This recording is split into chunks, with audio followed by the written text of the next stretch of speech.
أعوذ بالله من الشيطان الرجيم. بسم الله الرحمن الرحيم. يا أيها الذين آمنوا لا تقدموا بين يدي الله ورسوله واتقوا الله إن الله سميع عليم. يا أيها الذين آمنوا لا ترفعوا أصواتكم فوق صوت النبي ولا تجهروا له بالقول كجهر بعضكم لبعض أن تحبط أعمالكم وأنتم لا تشعرون. صدق الله العظيم. رب اشرح لي صدري ويسر لي أمري واحلل عقدة من لساني يفقه قولي. الحمد لله رب العالمين والصلاة والسلام على رسول الله وعلى آلہ وأصحابہ اجمعین. اللہم ارنا الحق حقا وارزقنا اتباعہ وارنا الباطل باطلا وارزقنا اجتنابہ. سبحانک لا علم لنا الا ما علمتنا انک انت العلیم الحکیم. ربی اعوذ بک من ہمزات الشیاطین واعوذ بک ربی ان یحضرون. پہلی آیت ہم دیکھ چکے ہیں. دوسری آیت کی ٹرانسلیشن میں رف آپ کے سامنے رکھ دیتا ہوں. اے ایمان والوں، اپنی آوازوں کو نبی کی آواز سے بلند نہ کرو اور نہ ہی ان کے ساتھ اونچی آواز سے بات کرو جیسا کہ تم آپس میں ایک دوسرے سے کرتے ہو. ایسا نہ ہو کہ یہ کرنے سے تمہارے تمام اعمال ضائع ہو جائیں اور تمہیں شعور بھی نہ ہو. سو میسیج بہت کلیئر ہے جی، میں اس کی طرف آتا ہوں. بٹ آج کا سیشن سٹارٹ کرنے سے پہلے آپ میں سے وہ لوگ جو کہ کچھ نوٹس لکھنے کے لیے لائے ہیں تو اپنے پاس ایک کوسچن کو نوٹ ڈاؤن کریں اور اس کا جواب آپ میں لکھنا ہے. ان چند ایک کوسچنز میں آپ کو بتا رہا ہوں اور ان کا آپ نے جواب لکھنا ہے، ٹھیک ہے جی. سو سب سے پہلا سوال، ٹھیک ہے جی. اگر آپ کے پاس فون یا کچھ نوٹ کرنے کے لیے نہیں لائے تو فون پہ لکھ لیں، لیپ ٹاپ پہ لکھ لیں، جس پہ بھی آپ نے جوائن کیا ہوا ہے. سوال بہت سمپل ہے. سوال ہے جی کہ how much do you love the prophet صلی اللہ علیہ وآلہ وسلم. اس سوال کا جواب اپنے پاس لکھ لیں اور میں چاہوں گا کہ وہ جواب اسپیسیفک ہو، یعنی یہ نہ ہو کہ ویری مچ، ٹو مچ، نہیں. اگر ویری مچ ہے یا موسٹ، یا ہاں موسٹ اچھا جواب ہو سکتا ہے کیونکہ موسٹ کا مطلب ہوگا پھر آپ سب سے زیادہ ان سے پیار کرتے ہیں، رائٹ. تو جتنا بھی آپ کرتے ہیں اس کو لکھ لیں، رائٹ. تو it can be, maybe آپ کہہ سکتے ہیں کہ کچھ چیزوں سے زیادہ کرتا ہوں، اس سے زیادہ کرتا ہوں. تو اسپیسیفک ایک جواب لکھیں جی اپنے پاس. سو 30 سیکنڈز ہیں آپ کے پاس، اس کا جواب لکھیں اور پھر ہم آگے چلیں گے جی. سمپل سا سوال ہے، how much do you love the prophet صلی اللہ علیہ وسلم.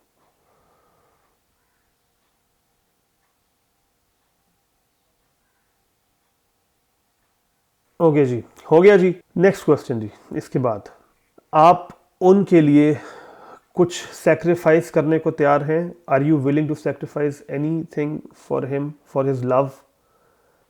اور اگر یس ہے تو پھر لکھیں کہ کیا کیا، ٹھیک ہے. اگر کچھ ہے ایسا جو آپ سیکریفائس کرنے کے لیے تیار ہیں تو پھر لکھیں کہ وہ کیا کیا ہے. اگین 1 منٹ آپ کے پاس، اس کے بعد ہم سیشن کی آیت کی تشریح کی طرف ہم جائیں گے جی انشاءاللہ.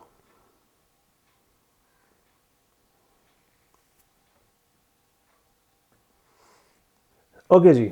سو ان دونوں سوالوں کے جو جواب آپ نے لکھے ہیں ان کو اپنے پاس اب سیو کر لیں. اینڈ پہ میں ان کی طرف انشاءاللہ ریفر کروں گا. فی الحال ہم اب اس آیت کی تشریح کی طرف آتے ہیں. سو اس کا سبب النزول لاسٹ ٹائم میں آپ کو بتا چکا ہوں، جسٹ کوئک، کہ ابوبکر اور عمر کے درمیان ایک بات پہ اختلاف ہوا تھا. ایک شخص کے بارے میں ابوبکر کوئی اور نام پروپوز کر رہے تھے، رائٹ، اور حضرت عمر کوئی اور نام پروپوز کر رہے تھے. اور حضرت ابوبکر نے عمر کو کہا کہ آپ جو ہیں آپ کی ارادہ میرے ساتھ یعنی اختلاف کرنے کا تھا. تو حضرت عمر نے کہا کہ میرا یہ ارادہ نہیں تھا، اور ان کی آوازیں بلند ہو گئیں اور پھر یہ آیت اتری.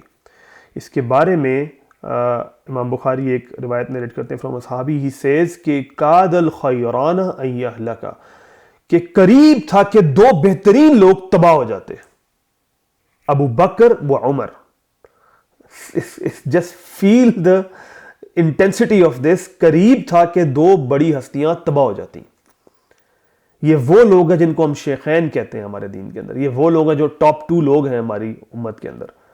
ان کے بارے میں یہ آیت نازل ہوئی اور کہا جا رہا ہے کہ یہ تباہ ہو جاتے ہیں. اور آپ نے آیت کا آخری حصہ سنا تھا, ان تحبط اعمالکم وانتم لا تشعرون, کہ تمہیں شعور ہی نہ ہو. اب یہ ہوا کیا میں بتا چکا ہوں کہ ان کی آوازیں پست ہو گئی. اب اس آیت کے بارے میں, اور اس سے پچھلی آیت جو ہم نے لاسٹ ٹائم دیکھی تھی کہ لا تقدموا بین یدی اللہ ورسولہ, کہ don't go beyond Allah and his messenger. تو یہاں پہ ان دونوں آیات کے بارے میں مفسرین کا اجماع ہے کہ جو چیز یہاں پہ سکھائی جا رہی ہے پچھلی آیت میں بھی اور یہاں پہ بھی, اٹس دی ادب آف رسول اللہ صلی اللہ علیہ وسلم. ان کی ایک رسپیکٹ کا لیول ہے. یعنی آپ دیکھیں کہ ابھی انہوں نے کچھ کہا نہیں ہے, رسول اللہ سے کوئی بات نہیں کی, ان کو نہیں کہا کچھ, ان کی کسی بات پہ کوئی ڈس اوبیڈینس نہیں کی, لیکن یہ لہجہ کہ نبی کے سامنے تمہاری آواز بھی اونچی ہو جائے, یہ اللہ کو پسند نہیں آیا. اللہ عز و جل انٹروین کر رہے ہیں کہ یہ صحیح نہیں ہے. اگر اللہ عز و جل انٹروین کر رہے ہیں اس کا مطلب یہ ہے کہ کوئی بڑی بات ہے, ادروائز اللہ کو ضرورت نہیں انٹروین کرنے کی. اب ذرا سنیں کہ جب یہ آیت نازل ہوئی ہے, پہلے 2 چیزیں سمجھ لیں کہ اس آیت کے اندر 2 باتوں کا ذکر ہوا ہے. ایک یہ ہے کہ نبی کی آواز ہے, ایک ان کا والیوم ہے, اس سے آپ کا والیوم اوپر نہ جائے. دس از نمبر 1 انسٹرکشن. یہ کس میں آ رہی ہے کہ لا ترفعوا اصواتکم فوق صوت النبی, یہ پہلا پرنسپل آ گیا. دوسرا ہے ولا تجہروا لہ بالقول, کہ ان کے سامنے ان سے لاؤڈلی بات ہی نہ کرو. ان کی آواز سے بلند تو کرنا ہی نہیں ہے, ویسے بھی لاؤڈ نہیں بولنا ان کے سامنے. یہ 2 باتیں کہہ دی گئی ہیں. اب اس کے بعد کیا ہوتا ہے؟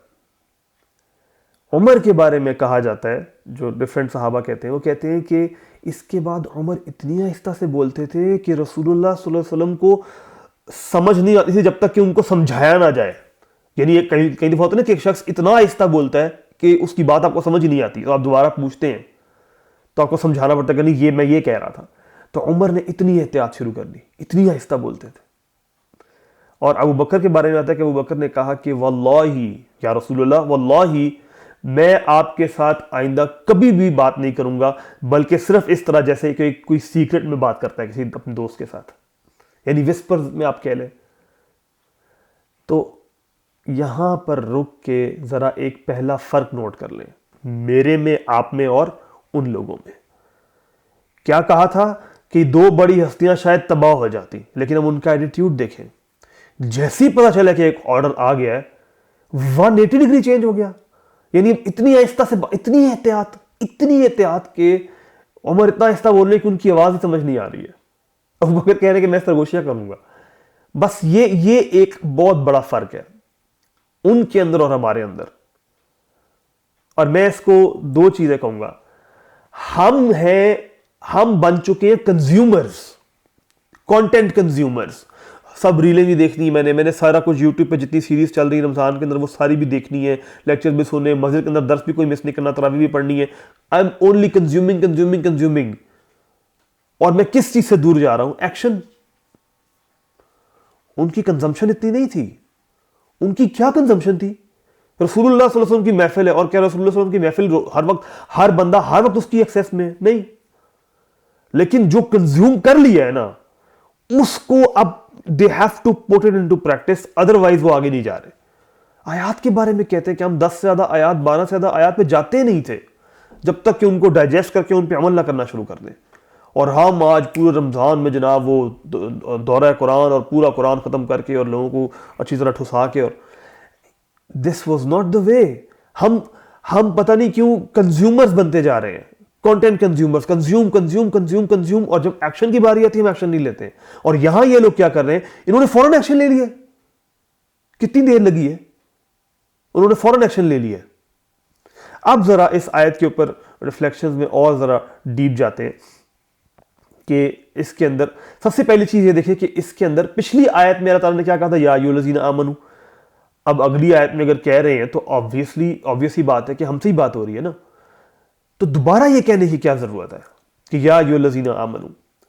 امام راضی کہتے ہیں کہ یہ it's a sign of love. جیسے وہ لقمان علیہ السلام وہ اپنے بیٹے کو جب نصیحت کر رہے تھے تو بار بار کہتے ہیں یا بنیا لا تشرک باللہ، یا بنیا، بار بار. دس از اے سائن آف لو.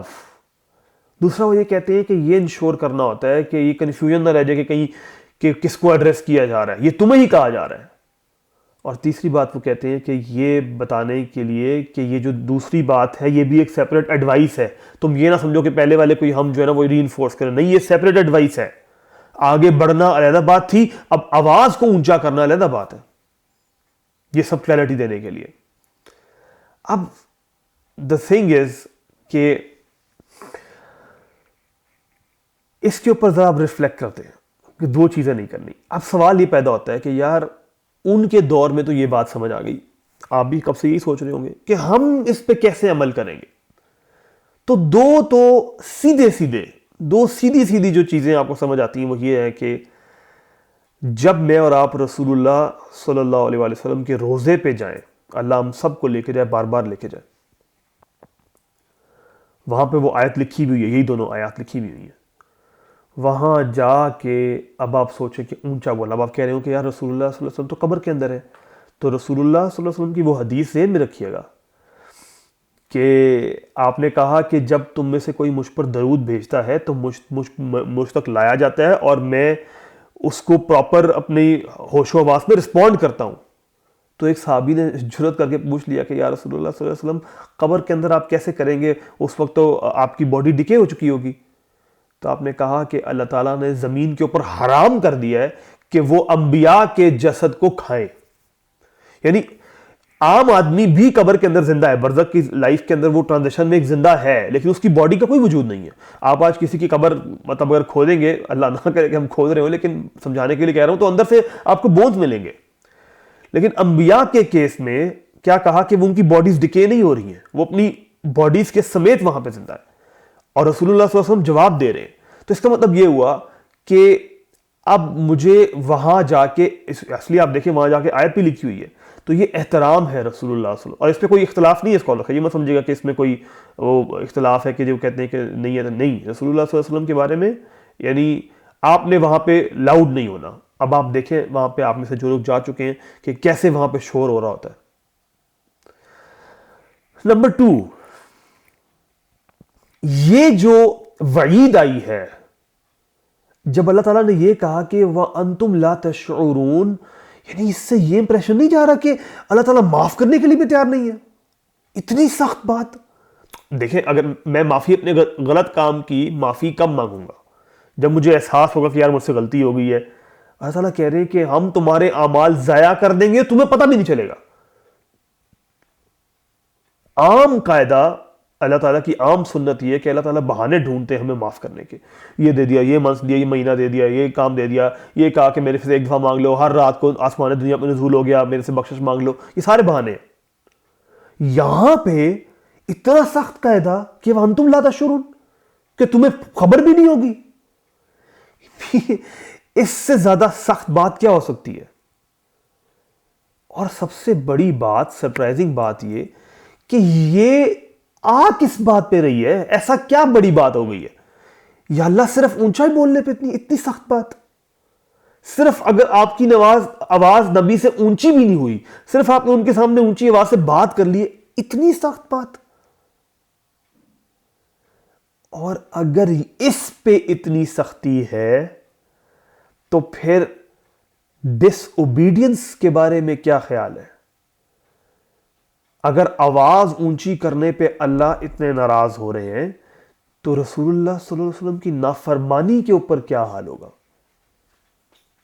ان کی نافرمانی اگر میں اور آپ کریں گے تو پھر کیا خیال ہے کہ کیا ہوگا؟ اگر آواز پہ اللہ اتنا وہ ادب، اتنا ان کی اتنی رسپیکٹ ہے، تو ڈس اوبیڈینس کی ڈس ریسپیکٹ کے بارے میں کیا خیال ہے؟ اب کیونکہ ہمارا یہ سیشن شارٹ ہوتا ہے، میں آگے لیسنز کی طرف جا رہا ہوں. پہلا لیسن میں نے بتایا کہ روزے کے سامنے اللہ آپ کو لے کے جائے تو وہاں پہ لاؤڈ نہیں ہونا. نمبر 2، ان کو ڈس اوبے نہیں کرنا، ان کی نافرمانی نہیں کرنی، کیونکہ یہ سب سے زیادہ ڈس ریسپیکٹ ہے. نمبر 3، جب بھی ان کا نام آئے تو ان کے اوپر درود بھیجنا ہے، یہ ہم سب جانتے ہیں. فرائیڈے کے دن خاص طور پہ صلوات کو انکریز کرنا. بٹ دین آخری بات، یہ بڑی عجیب سی بات ہے اور یہ بڑی امپورٹنٹ بات ہے، ذرا غور کیجئے گا. ہم میں سے اکثر کا ایٹیٹیوڈ یہ ہے نا کہ جب اس کو کہا جاتا ہے کہ یار یہ کر لو، یہ سنت ہے، تو کیا ہم کیا آگے سے جواب دیتے ہیں؟ سنت ہی ہے نا، فرض تو نہیں ہے.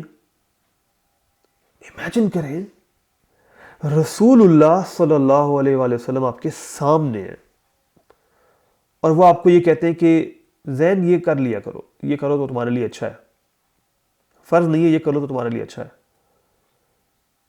کیا میرے اور آپ کے اندر یہ جرت ہوگی کہ ان کے سامنے اس وقت ان کے منہ پہ ہم کہیں کہ یا رسول اللہ آپ کی سنت ہی ہے نا، کوئی بات نہیں، خیر ہے. اللہ یا رسول اللہ صلی اللہ علیہ وسلم، اللہ نے فرض تو نہیں کیا نا، آپ کی سنت ہے، چلو کوئی نہیں، خیر ہے. ان کے سامنے آپ یہ کہہ سکتے ہیں؟ میرے آبزرویشن کے مطابق کمزور سے کمزور ایمان والا بھی نہیں جرت کر سکے گا، کبھی بھی نہیں کرے گا، کبھی بھی نہیں کرے گا. اتنی جرت کسی کے اندر بھی نہیں آئی کہ وہ کہے کہ یا رسول اللہ، ان کے سامنے یہ کہے. لیکن اگر پیچھے ہم یہی بات کرتے ہیں تو اس کا مطلب یہ ہوا کہ رسول اللہ صلی اللہ علیہ وسلم کا میرے سامنے ہونا ضروری ہے ان کی اتباع کے لیے. رسول اللہ صلی اللہ علیہ وسلم کو فالو کرنے کے لیے ان کا میرے سامنے ہونا ضروری ہے. یہی میں اور آپ کہہ رہے ہیں نا. کیونکہ اگر آپ کہہ رہے ہیں کہ اگر میرے سامنے ہوں گے مجھے کہیں گے کہ یہ تمہیں کر لینا چاہیے، یہ سنت ہے، تو میں ان کے سامنے ان کو منہ پہ نہیں کہوں گا کہ یار یہ تو آپ کی سنت ہی ہے. لیکن پیچھے تو ہم یہ کہتے ہیں. جب پیچھے بات ہوتی، کوئی بھی چھوٹی سی چھوٹی بات لے لے، یار ایسے نہیں، دائیں ہاتھ سے یہ کر لو، یہ کھانا ایسے کر لو، کپڑے پہنتے ہوئے پہلے دائیں سائڈ پہلے پہن لو، یار جوتا اتارنا ہے پہلے بائیں پاؤں، چھوٹی سی سنت ہے، کوئی بڑی بات نہیں ہے. گھر سے نکلتے ہوئے دعا پڑھ لو، سنت ہی ہے نا، فرض تو نہیں ہے. اور شروع میں سوال کا کیا جواب دیا تھا آپ نے جب میں نے کہا تھا کہ رسول اللہ صلی اللہ علیہ وسلم سے آپ کو محبت کتنی ہے؟ میں آپ کو کیا بتانا چاہ رہا ہوں، ایک ہے ادب کا سٹینڈرڈ جو اللہ نے بیئر منیمم رکھ دی کہ بھائی آواز اونچی کرنی نہیں ہے ان کے سامنے. لیکن ایک محبت کا بھی تو لیول ہے، ایک محبت کا رشتہ بھی تو ہے کہ نہیں ہے؟ کیا رسول اللہ صلی اللہ علیہ وسلم سے ہمارا رشتہ ایک مصنوعی رشتہ ہے؟ وہ محبت والی بات کدھر گئی؟ اور اگر محبت ہے تو how dare I have this audacity to say کہ سنت ہی ہے نا، فرض تو نہیں ہے. یہ تھا فرق ان ایکشن ٹیکرز میں اور ہم کانٹینٹ کنزیومرز میں. وہ ایکشن ٹیکرز کیا کرتے تھے؟ سنت ہے، چلو جی پکڑ لو اس کو، دانتوں سے پکڑ لو. عبداللہ ابن عمر کے بارے میں آتا ہے کہ وہ تو وہ سنت پکڑ لیتے تھے رسول اللہ صلی اللہ علیہ وسلم کی جو ایسے ہی ہے. یعنی آپ ایک دفعہ جا رہے تھے رسول اللہ صلی اللہ علیہ وسلم کے ساتھ، آپ نے رسول اللہ صلی اللہ علیہ وسلم نے ایک جگہ پڑاؤ ڈالا تو عبداللہ ابن عمر وہاں رکے، وہاں جا کے ویسے ہی پڑاؤ ڈالا. اچھا رسول اللہ نے ایک جگہ جا کے اپنی قضائے حاجت کی، انہوں نے بھی وہی جا کے قضائے حاجت کی، آئی یا نہ آئے وہاں جا کے بیٹھ جاتے تھے. یہ ہے ایکشن ٹیکرز. اور کنٹینٹ کنزیومرز ہم جیسے کیا کہتے ہیں؟ سنت ہی تو ہے، فرض تو نہیں ہے، سنت ہے نا، چلو خیر ہے. یہ آپ رسول اللہ کے منہ پہ نہیں کہہ سکتے. تو یہ کچھ ٹپس ہیں. اب لاسٹ جو 2 سوالوں کے آپ نے جواب لکھے تھے، اب اس میں 2 سوال اور ایڈ کر لیں اور پھر انشاءاللہ کوسچن آنسرز کے لیے فلور اوپن ہے. لاسٹ سوال میں نے آپ کو یہ لکھوایا تھا کہ آپ کیا سیکریفائس کرنے کے لیے تیار ہیں یا آپ نے کچھ کیا ہے کہ نہیں ہے. اب سوال یہ ہے کہ کیا آپ نے کچھ سیکریفائس کیا ہے آلریڈی؟ آج تک کچھ سیکریفائس کیا ہے صرف ان کی محبت میں، یا کوئی کام کرنا شروع کیا صرف ان کی محبت میں؟ اس کو لکھیں. How many sunnahs do you follow only for رسول اللہ صلی اللہ علیہ وسلم؟ ان کی محبت میں آپ فالو کرتے ہیں، جیسے عبداللہ ابن عمر کہہ رہے ہیں، اسی جگہ سے گزر رہے ہیں. ہم میں سے کتنے لوگ کوئی ایک سنت جو میں صرف رسول اللہ صلی اللہ علیہ وسلم کی محبت میں فالو کرتا ہوں، کھاتا ویسے ہوں جیسے وہ کہتے تھے، ٹھیک ہے، بیٹھتا ویسے ہوں، چھوٹی بھی ہو سکتی ہے، وہ کھانا جو ان کو پسند تھا وہ کھاتا ہوں، یا ان کا بات کرنے کا طریقہ یہ تھا کہ وہ ایسے مڑتے نہیں تھے، اپنی پوری باڈی ایسے مڑتے تھے، میں بھی ایسے ہی کرتا ہوں. یا میرے چہرے پہ ایک سمائل ہر وقت رہتی جس طرح ان کے چہرے پہ رہا کرتی تھی. کوئی بھی کچھ بھی، لیکن شرط یہ ہے کہ وہ ویسے آپ نہ فالو کرتے ہوں، اس محبت میں آپ نے فالو کرنا شروع کیا کہ رسول اللہ صلی اللہ علیہ وسلم یہ کرتے تھے میں بھی ایسے کروں گا، میں ان کو کاپی کرنے کے لیے آپ نے یہ کیا. کیونکہ باقی لوگوں کو تو ہم بہت کاپی کرتے ہیں، stars, celebrities, football celebrities, actors, entertainment industry, we'll have to copy them, we'll have to follow them. وہ ایک بندہ ایک پھنسی ہوئی جینز جس میں وہ بالکل پھنسا ہوا ہوتا ہے، وہ خود کنفرٹیبل نہیں ہوتا لیکن وہ پہنتا ہے کیونکہ وہ کسی نہ کسی کو فالو کر رہا ہوتا ہے. But when it comes to following رسول اللہ صلی اللہ علیہ وسلم تو پھر ہم کہتے ہیں سنت ہی تو ہے، فرض نہیں ہے. تو یہ جناب کچھ ٹپس تھے جس کا سب نے کر لیا. قولوا قولی ھذا استغفر اللہ لی ولسائر المسلمین. اب آپ کوئی سوال کرنا چاہیں تو آپ کر سکتے ہیں. The floor is open for questions. If anyone has any question, please.